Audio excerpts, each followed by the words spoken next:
Min nhar it-tnejn 11 ta' Novembru sal-ħamis 14 ta' Novembru pajjiżna se jkun qed jospita mal-madwar 30,000 delegat għall-akbar konferenza tal-iGaming fid-dinja, Sigma Europe.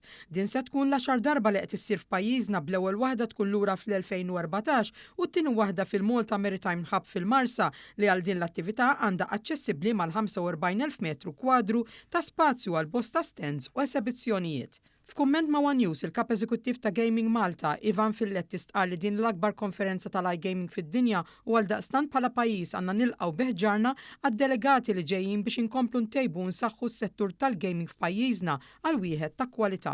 Sigma huwa il-pellegrinax ta' kull sena għal kull min involut fl-industrija tal-gaming, tal-online gaming.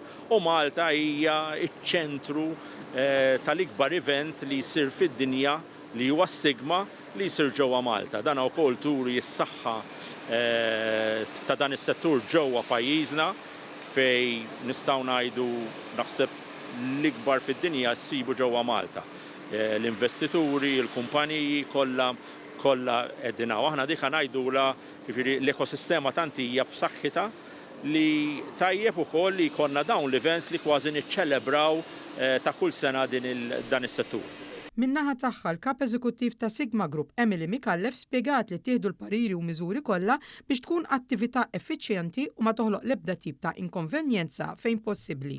Għamilna n-numru tal-laqat ma' diversi awtoritajiet u adottajna numru ta' suġġerimenti li għamlunna biex intejbu l-impatt fuq il-pajjiż. Fosthom li immexxejna l-ftuħ tal-event b'sija ħanibdew fl-10 flok fid-9.